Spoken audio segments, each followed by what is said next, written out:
Assalamualaikum warahmatullahi wabarakatuh. Perkenalkan, saya Mengga Larasati, NIM 2017-433 dari kelas Manajemen Muqtadiin F. Kali ini saya akan membahas tentang Islam dan kesehatan. Yang pertama, ada urgensi hidup sehat bagi manusia. Manusia dituntut untuk memperhatikan anatomi tubuhnya dan kebutuhan-kebutuhan yang harus dipenuhinya agar tidak mengalami hambatan atau bahkan kerusakan pada bagian-bagian tertentu atau keseluruhan dalam sistem tubuhnya. Hal ini yang paling mendasar. Pemenuhan untuk hidup sehat bagi manusia adalah bagaimana menciptakan pola hidup sehat, mulai dari perhatian pola makan, minum, keseimbangan, gizi, dan cara-cara lain yang menghantarkan untuk mendapatkan paket menuju sehat. Lalu, yang kedua ada pandangan Islam tentang hidup sehat. Manusia sebagai makhluk biologis yang memerlukan makan, minum, tidur atau istirahat dan sebagainya, dan di sisi lain karena sehat tubuh termasuk bagian dari eksistensi dari manusia untuk mendapatkan beraktualisasi dalam Islam, baik yang terapresiasi melalui Al-Quran maupun hadis Nabi Shallallahu Alaihi Wasallam. Tidak sedikit ajaran-ajarannya berkenaan dengan anjuran hidup sehat, baik sehat secara jasmani, jiwa atau mental, maupun sehat secara rohani atau spiritual. Lalu ada anjuran untuk menciptakan lingkungan yang sehat, ada 3. Yang pertama ada sehat jasmani, sehat jiwa atau hati, dan sehat rohani atau spiritual. Yang pertama sehat jasmani. Banyak sekali ayat-ayat Al-Quran memberikan informasi perihal bagaimana pemenuhan kebutuhan jasmani agar menjadi sehat, mulai dari proporsi makan yang harus dikonsumsinya, jenis makanan apa saja yang bagaimana, sampai pada detail praktiknya sebagaimana yang dijelaskan Nabi Shallallahu Alaihi Wasallam. Allah menjelaskan dalam Al-Quran sebagai berikut. Hai anak Adam, pakailah pakaian yang indah di setiap atau memasuki masjid, makan dan minumlah, dan janganlah berlebih-lebihan. Sesungguhnya Allah tidak menyukai orang-orang yang berlebih-lebihan. Quran Surat Al-A'raf ayat 31. Yang kedua, sehat jiwa atau hati. Diri manusia terdiri dari beberapa struktur. Ada struktur tubuh atau fisik, jiwa atau hati, dan ada juga struktur non-materi yang bersifat ilahiyah, yaitu roh.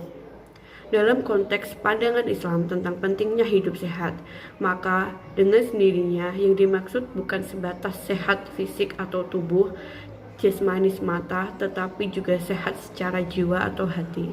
Al-Quran Surat Asy-Syams ayat 7-10 yaitu sebagai berikut. Dan jiwa serta penyempurnaannya atau ciptaannya, maka Allah mengilhamkan kepada jiwa itu atau jalan kefasikan dan ketakwaannya. Sesungguhnya beruntunglah orang yang mensucikan jiwa itu, dan sesungguhnya merugilah orang yang mengotorinya. Yang ketiga ada sehat rohani atau spiritual. Sehat rohani atau spiritual adalah manakala dalam diri kita berhasil memurnikan diri atau ikhlas dalam setiap menjalankan berbagai bentuk ketaatan kita kepada Allah.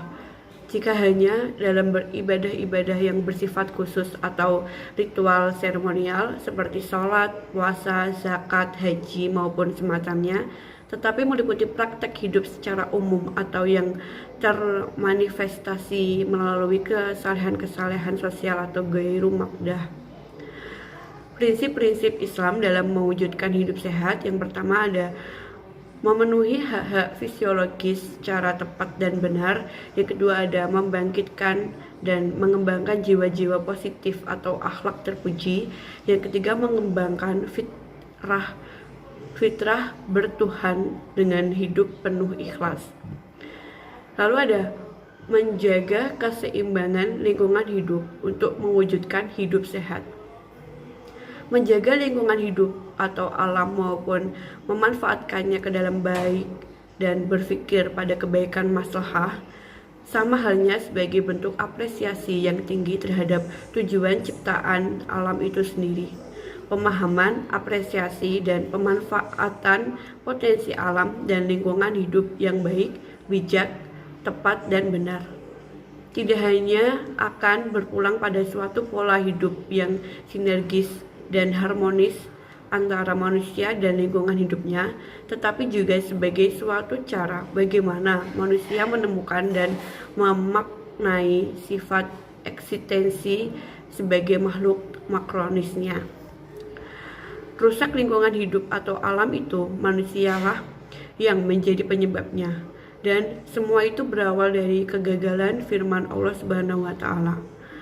Dan janganlah kamu membuat kerusakan di muka bumi sesudah Allah memperbaikinya, dan berdoalah kepadanya dengan rasa takut atau tidak terima dan harapan akan dikabulkan. Sesungguhnya rahmat Allah amat dekat kepada orang-orang yang berbuat baik.